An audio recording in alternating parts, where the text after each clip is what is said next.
जागो जागो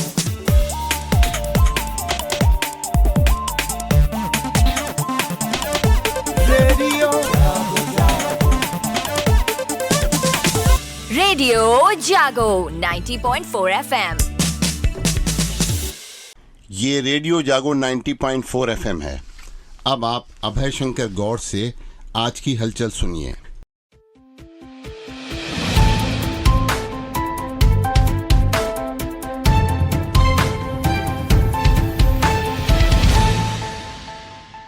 रिकॉर्ड और एशियाई खेलों के रिकॉर्ड के साथ चैंपियन बनी। सिफ्त ने टीम स्पर्धा में भी रजत जीता। मनु भाकर, ईशा और रिदम सांगवान की तिगड़ी ने 25 मिस्टर पिस्टल टीम स्पर्धा में स्वर्ण पदक जीता। ईशा ने व्यक्तिगत में रजत और आशी चौकसी ने कांस्य जीता। राष्ट्रीय अनुसूचित जाति आयोग ने राष्ट्रपति को वार्षिक रिपोर्ट प्रस्तुत की है। हरदोई की पूर्व संसद सदस्य एवं आयोग की सदस्य अंजू बाला ने बताया कि राष्ट्रीय अनुसूचित जाति आयोग के कार्यवाहक अध्यक्ष अरुण हलधर के नेतृत्व में आयोग के एक प्रतिनिधि मंडल ने राष्ट्रपति से मुलाकात की। 2020-21 और 2021-22 के लिए आयोग की वार्षिक रिपोर्ट प्रस्तुत की गई। उत्तर प्रदेश को 12 नए आईएएस अधिकारी मिल गए हैं। केंद्र सरकार ने पीसीएस संवर्ग से आईएएस संवर्ग में प्रोन्नत पाए गए 17 अधिकारियों की अधिसूचना जारी कर दी है। आईएएस संवर्ग में प्रोन्नत पाने वालों में 2 अधिकारी उमाकांत त्रिपाठी और नरेंद्र सिंह नायब तहसीलदार के पद पर भर्ती हुए थे और प्रोन्नति पाकर पीसीएस अधिकारी बने थे। प्रदेश में यह पहला मौका है जब नायब तहसीलदार के पद पर चयनित 2 कार्मिक पीसीएस संवर्ग में प्रोन्नत होने के बाद फिर प्रोन्नति पाकर आईएएस संवर्ग का हिस्सा बने हैं। हरदोई जिले में हर दिन औसतन 65 से ज़्यादा मामले बंदरों और कुत्तों के काटने के सामने आ रहे हैं। बंदरों और कुत्तों के आतंक की वजह से हर महीने 2000 से अधिक एंटी रेबीज इंजेक्शन की खपत हो रही है। स्वास्थ्य विभाग के अधिकारियों का कहना है कि पर्याप्त मात्रा में एंटी रेबीज इंजेक्शन जिले के सभी सरकारी अस्पतालों में उपलब्ध हैं। अस्पतालों में न्यूनतम 10 इंजेक्शन स्टॉक में रखे जाते हैं। हरदोई के जिला स्वास्थ्य अधिकारी डॉक्टर रोहताश कुमार ने बताया कि जिले के सभी सरकारी अस्पतालों में एंटी रेबीज इंजेक्शन की पर्याप्त उपलब्धता है। जहां कहीं से भी डिमांड आती है उसे तुरंत पूरा कर दिया जाता है। एंटी रेबीज इंजेक्शन का स्टॉक बनाए रखा जाता है। बेलग्राम में लोकसभा चुनाव को लेकर मतदाताओं को मतदाता सूची में जोड़ने के लिए बीएलओ का प्रशिक्षण कराया गया। एसडीएम संजीव ओझा ने बेलग्राम विधानसभा के अंतर्गत आने वाले सभी बीएलओ को निर्देश दिए हैं कि निर्धारित तिथि पर बूथ पर अवश्य बैठें। स्वस्थ जीवन शैली के लिए नियमित साफ सफाई और व्यवस्थित कूड़ा निस्तारण जरूरी है। नगर पंचायत कछौना में रैली निकालकर लोगों को स्वच्छता के प्रति जागरूक किया गया। नगर पंचायत पाली और तहसील सवाजपुर में बैठक कर स्वच्छता, संचारी रोग नियंत्रण की रणनीति भी बनाई गई। सीएसएन महाविद्यालय की राष्ट्रीय सेवा योजना इकाई की स्वच्छता जागरूकता को लेकर एक बैठक हुई और स्वच्छता जागरूकता रैली निकाली गई, जिसमें विद्यार्थियों ने लोगों को स्वच्छता के प्रति जागरूक किया। राष्ट्रीय सेवा योजना इकाई की ओर से स्वच्छता पखवाड़ा मनाया जा रहा है। इसी के तहत महाविद्यालय परिसर से स्वच्छता रैली निकाली गई। इसी प्रकार बेड़ी माधव विद्यापीठ बालिका इंटर कॉलेज में माध्यमिक विद्यालयों की जनपदीय खो खो प्रतियोगिता हुई, जिसमें विजयी प्रतिभागियों को जिला विद्यालय निरीक्षक ने सम्मानित किया। नवीन गल्ला मंडल उद्योग व्यापार मंडल के चुनाव के लिए मतदाता सूची में शामिल व्यापारियों को व्यापार भवन में परिचय पत्र वितरित किए गए। समिति के अध्यक्ष ने बताया कि परिचय पत्र के आधार पर ही व्यापारियों को 30 सितंबर को होने वाले मतदान में प्रतिभाग करने का मौका दिया जाएगा। हरदोई सहकारी क्रय विक्रय समिति की ओर से सदस्यता अभियान के तहत शिविर लगाया गया, जिसमें समिति के अध्यक्ष सुशील अवस्थी ने सहायक आयुक्त एवं सहायक निबंधक सहकारिता की मौजूदगी में 50 सदस्य बनवाए। नोएडा में सरकार की ओर से आयोजित अंतर्राष्ट्रीय ट्रेड शो में शामिल हरदोई की एक कृषक उत्पादक कंपनी ने नाइजीरिया से काला नमक चावल के निर्यात का करार किया है, तो 3 अन्य देशों के साथ 90 दिन में लिखित करार पर सहमत भी बनी है। उत्तर प्रदेश अंतर्राष्ट्रीय ट्रेड शो में 3 लाख से अधिक लोगों ने प्रतिभाग किया। 5 दिन चले ट्रेड शो के दौरान 2000 से अधिक उत्पादकों व निर्माताओं ने अपने उत्पादों का प्रदर्शन किया। ट्रेड शो में अलग अलग हिस्सों से आए व्यापारियों के साथ ही 60 देशों के 500 से अधिक प्रतिनिधियों ने भी शिरकत की।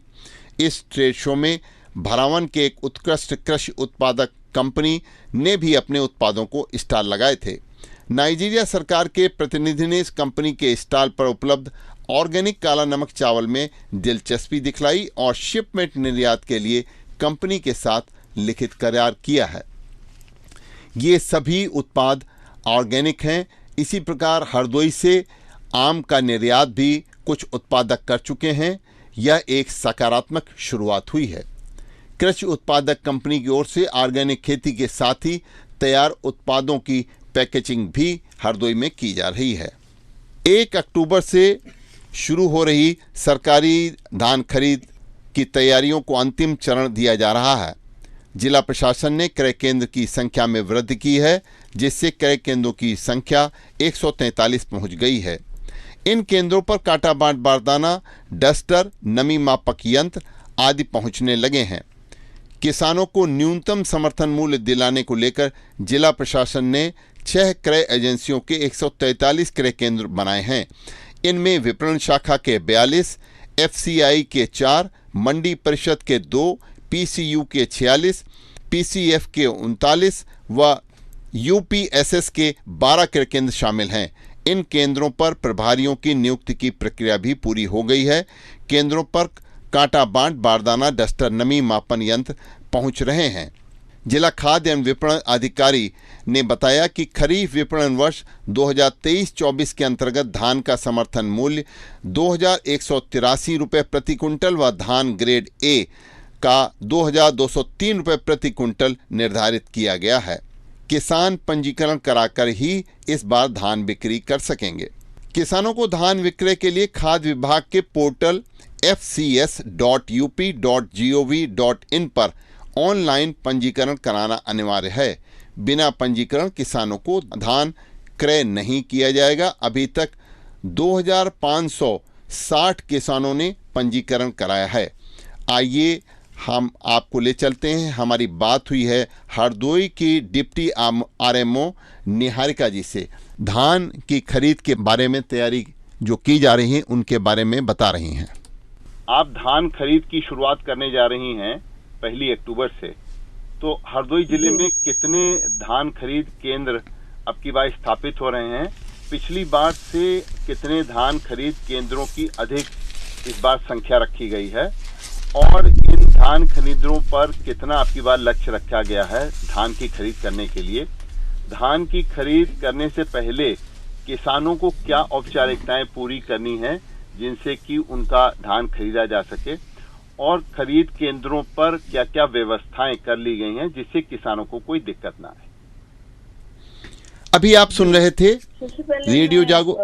ये बताना चाहूंगी कि जनपद हरदोई में 1 अक्टूबर से हमारी खरीद प्रारंभ हो रही है धान की, ये जो कि 31 जनवरी तक चलेगी। लास्ट ईयर हमारे 98 धान क्रय केंद्र खोले गए थे, लेकिन इस बार जिलाधिकारी महोदय के अनुमोदन से 144 क्रय केंद्रों का संचालन जनपद हरदोई में होने जा रहा है। लगभग सभी यहाँ पे व्यवस्थाएं पूर्ण कर ली गई हैं, जैसे कि इलेक्ट्रॉनिक काटा, पावर डस्टर। जैसे गीला धान आता है तो उसके लिए पावर डस्टर से बहुत ही जल्दी धान को सुखाकर स्टॉल उसकी संभव हो पाती है। तो सुख सुविधाएं यहाँ पे सभी हैं, पर्याप्त हैं। ज्यादातर सेंटर्स मंडी में खोले गए हैं, लगभग 50% के करीब सेंटर्स मंडी में ही खोले गए हैं, क्योंकि लोगों को मंडी हब पता होता है तो ज्यादातर संकेंद्रण मंडियों में ही होता है। तो जिलाधिकारी का एक था कि भाई मंडी में ज्यादा से ज्यादा सेंटर खोले जाएं। दूसरी चीज ये है कि किसानों को अपने धान बेचने के लिए सबसे प्राथमिक जो आवश्यकता है वो किसान पंजीयन। जी। क्योंकि किसान पंजीयन होता है, उसके बाद सत्यापन होता है उप जिलाधिकारी महोदय से, तभी हम धान क्रय कर पाते हैं। जी जी अच्छा, जहाँ तक पंजीयन की बात है तो किसानों को अपना आधार, खतौनी जी। और मोबाइल नंबर जो कि एक दूसरे से कनेक्ट हो, जी जी ये चीजों की अनिवार्यता होती है अपने रजिस्ट्रेशन के समय। जी। तो क्योंकि मोबाइल इसलिए जरूरी होता है क्योंकि उसमें ओटीपी आएगा, आधार बेस्ड उनका अकाउंट होता है। ये सारी चीजें फॉर्मेलिटी पूरी करने के बाद वो अपना धान विक्रय करने के लिए आ सकते हैं। 1 अक्टूबर से 9 से 5 खरीद प्रारंभ हो रही है। ये दिक्कत आती है किसानों को कि जब वो धान अच्छा, खरीद। एक चीज मैं कहना चाहूंगी कि चूंकि 1 और 2 राजपत्रित अवकाश है, तो राजपत्रित अवकाश और सार्वजनिक अवकाश में क्रय केंद्र नहीं खुलेंगे, हाँ। मशीन ही एक्टिव नहीं होगी। जी, तो जी। 3 तारीख से खरीद प्रारंभ हो रही है। अच्छा, ये ठीक, पहली से है। नहीं होगी बल्कि 3 अक्टूबर से खरीद प्रारंभ होगी। 3 अक्टूबर से होगी। किसानों को हाँ, दिक्कत हाँ। आती जब किसान धान खरीद केंद्र पर अपना धान लेकर के आते हैं तो उनसे जी, जी। ये बताया जाता है कि आपकी धान में नमी बहुत ज्यादा है। दूसरी जी, चीज जी, ये जी। कि जो आपने बताया कि रजिस्ट्रेशन कराने के बाद किसानों का इसका वेरिफिकेशन करने के लिए उनकी खेती जी। की जो रकबा है उसके आधार हाँ। पर अपर जिलाधिकारी अथवा संबंधित एसडीएम के पास वेरिफिकेशन के लिए जाता है।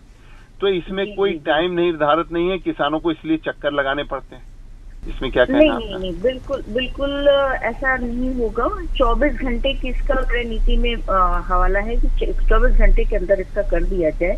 दरअसल सत्यापन होता है लेखपालों की रिपोर्ट के आधार हाँ, पे। हाँ। लेखपाल वहाँ पे जमीन में मौके पे जाते हैं, उसकी रिपोर्ट लगाते हैं, तब एसडीएम्स उसका सत्यापन करते हैं। हाँ, एक चीज, जहाँ पे चकबंदी के गांव हैं वहाँ पे चकबंदी अधिकारी की आख्या लगती है, उसके बाद एसडीएम रिपोर्टिंग करते हैं। डीएम साहब का कंसर्न बहुत ज्यादा है, 3-4 मीटिंगों में हो चुकी है और लगातार डीएम साहब इस बात को रेज कर रहे हैं कि आप लोग सत्यापन में तेजी लाएं। तो ऐसा नहीं होगा इस बार कि सत्यापन डिले होगा और किसानों को तहसील में अनावश्यक परेशान होना पड़ेगा। मेरा दूरभाष नंबर मौजूद रहेगा जी। और सभी को कोई भी किसी भी तरीके की दिक्कत आएगी तो संपर्क किया जा सकता है। हेल्प डेस्क लगाने के लिए डीएम साहब ने सभी तहसीलों पे और केंद्रों पे निर्देशित कर दिया है। तो संभवतः लोगों की स्ट्रेटेजी इस बार की है कि मिनिमम किसानों को परेशानी का सामना हो और जो भी हो उसका तत्काल निवारण किया जाए। तो देखिए किसान भाइयों, अभी हम बात कर रहे थे हरदोई की जिला खाद्य एवं विपणन अधिकारी निहारिका जी से। इन्होंने बताया कि किसानों को दिक्कतें न आए, कोई परेशानी न हो, इसके लिए बहुत पुख्ता इंतजाम किए जा रहे हैं। जो किसानों की मुख्य दिक्कत आती है कि उनका सत्यापन होने के लिए लेखपाल समयबद्ध तरीके से अपनी रिपोर्ट नहीं लगाते और जिसकी वजह से किसानों का धान समय से धान खरीद केंद्र पर बिक्री होने में दिक्कतें आती हैं। तो इसकी देखिए अभी आपने जैसे चर्चा करी, तो इसके लिए बहुत बहुत धन्यवाद। रेडियो जागो 90.4 एफएम से आपने बातचीत की है, इसके लिए हम रेडियो जागो 90.4 एफएम की तरफ से आपको बहुत बहुत धन्यवाद ज्ञापित करते हैं। Thank you. नमस्कार। परिषदीय विद्यालयों में भारतीय भाषा उत्सव मनाया जाएगा। इसके तहत भारतीय भाषाओं की जानकारी देने के लिए विभिन्न प्रतियोगिताएं आयोजित होंगी, जिसमें विद्यालय के विद्यार्थी प्रतिभाग करेंगे। 28 सितंबर से भारतीय भाषा उत्सव मनाया जाएगा, जो 11 दिसंबर तक चलेगा। विद्यालयों में विभिन्न भाषाओं की जानकारी देने के लिए प्रतियोगिताएं आयोजित की जाएंगी। इनमें भाषा स्टॉल लगाए जाएंगे, प्रौद्योगिक स्टॉल, भाषा प्रश्नोत्तरी, भाषण वाद विवाद प्रतियोगिता आयोजित की जाएंगी। राष्ट्रभाषा के साथ साथ सभी भारतीय भाषाओं के विषय में जानकारी दी जाएगी, ताकि विद्यार्थी विभिन्न भारतीय भाषाओं के विषय में जानकारी कर सकें। भाषा उत्सव में हिंदी, उर्दू, संस्कृत, सिंधी, पंजाबी, अवधी, ब्रजभाषा, बुंदेलखंडी, भोजपुरी आदि भाषाएं शामिल हैं। भाषा उत्सव के तहत विद्यालय में 29 सितंबर से प्रार्थना सभा से कार्यक्रम शुरू होंगे, जो 11 दिसंबर तक चलेंगे।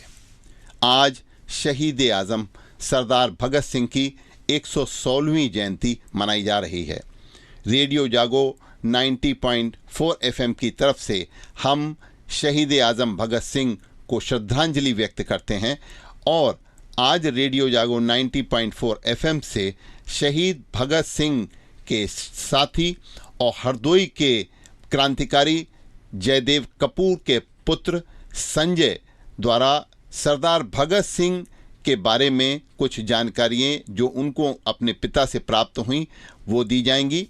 इसी के साथ साथ आज ये भी बताया जाएगा कि शहीद आज़म सरदार भगत सिंह ने अंतिम घड़ी में अपने जो जूते हरदोई के अपने साथी क्रांतिकारी जयदेव कपूर जी को दिए थे, जो कि आज हरदोई में मौजूद हैं, तो हम उनका इतिहास भी आज रेडियो जागो 90.4 FM से जानेंगे। अभी आप सुन रहे थे रेडियो जागो 90.4 FM से हलचल।